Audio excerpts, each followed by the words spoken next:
You have no idea what a huge relief the movie Anastasia truly poses after movies like Rockadoodle, Thumbelina, A Troll in Central Park, and The Pebble and the Penguin. With the studio backing of Fox, the movie was almost sure to be a success, and indeed it saw box office success. In fact, it's thus far Don's highest grossing movie ever. But does the movie necessarily live up to the beauty and charm found in some of Bluth's earlier work? For starters, just looking at the animation alone is enough to make your jaw drop. While Don Bluth is amazing at animating animals, I've always adored his incredibly realistic human animations. I've made mention before that most of the human animations are most likely rotoscoped, but at the same time, I've seen some really scary looking rotoscoping in my day, and Bluth's human animations look the most natural and fluid while still looking like a pretty cartoon. It doesn't give me that terrifying, uncanny valley feeling where I feel uncomfortable because it appears too real. The unfortunate reality, however, is that there's too terribly many instances where 2D characters are set on top of 3D rendered backgrounds. The two things put together often look really jarring. The music, however, is really quite good, and the voice cast is varied and talented. Meg Ryan, John Cusack, Kelsey Grammer, Christopher Lloyd, and Hank Azaria. Even Jim Cummings shows up to lend his singing voice. My curse made each of them pay, but one little girl got away. So on the whole, it's a pretty good, successful movie. So what's the problem? My biggest problem, personally, is the inclusion of the character Rasputin. The story takes place in the Russian palace starting in 1916. Historically speaking, events around this time are kinda sorta lining up, but realize, of course, that quite a lot of artistic liberty has been taken. Rasputin is told by the Tsar to leave the palace, and he does, and by selling his soul to ensure that the Romanov family is completely and utterly destroyed. This supposedly causes all of Russia's utter chaos, leading to the events where the entire family is killed, but firing up the legend that somewhere out there, the youngest daughter, Anastasia, is still alive.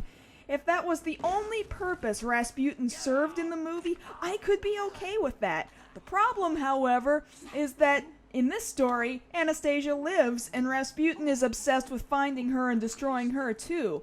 Now, if that's all the movie was about, then Rasputin's role would be okay. However, the story is very much a My Fair Lady tale. At the beginning of the movie, a young boy named Dmitri helps Anastasia escape safely out of the palace.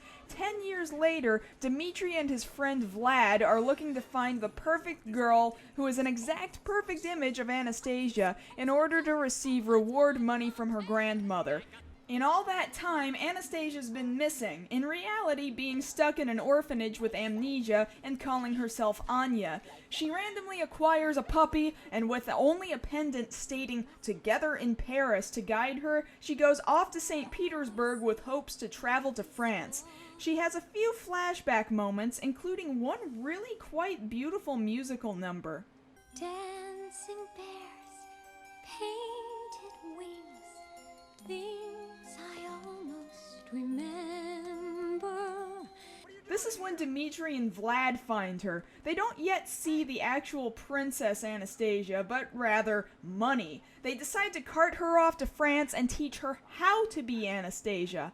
Anya is completely unaware that this is a scam in which, at the end of it, Dmitri would wind up obtaining a reward, so she goes along with it.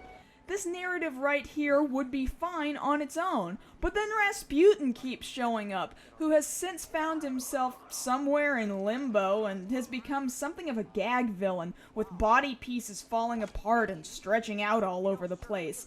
Not to mention his weird sidekick bat, Bartok.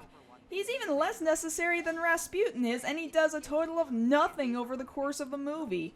Rasputin pulls all kinds of crazy magic tricks, trying to get Anya to sleepwalk off the side of a boat, destroying the train tracks their train is on, all kinds of crazy stuff. And in the midst of everything else going on, it feels really unnecessary. Anya and Dmitri are busy falling in love despite all the challenge to turn her into royalty, and over the course of having been shown many fake princesses, Anastasia's grandmother becomes sick of even being presented with anyone claiming to be Anastasia.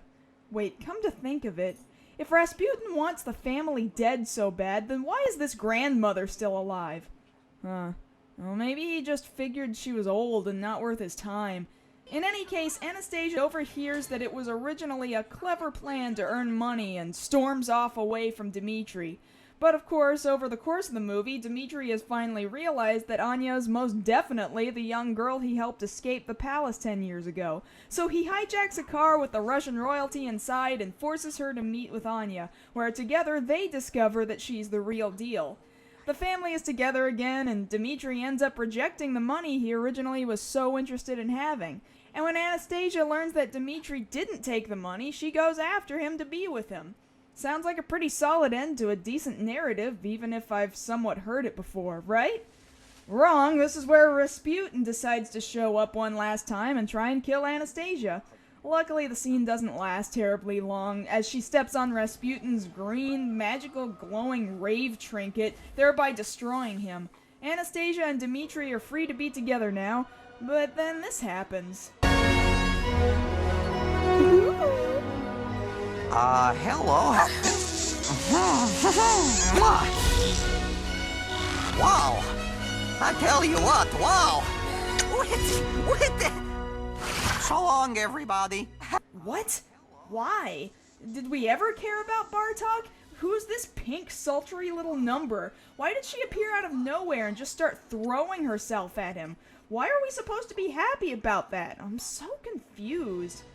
Basically, at the end of it all, if you can ignore the majority of Rasputin and Bartok's involvement in the movie, it's very much a My Fair Lady Taming of the Shrew story featured on a historical background with a huge artistic license taken. It's pretty to look at, has catchy, swaying music, and pretty much doesn't have a single bad voice actor, only bad characters. And even the crazy amounts of CG backgrounds couldn't keep me from actually enjoying the movie. On the whole, it actually stands up pretty well, and its financial success speaks loudly in its favor too. So how can you mess this up?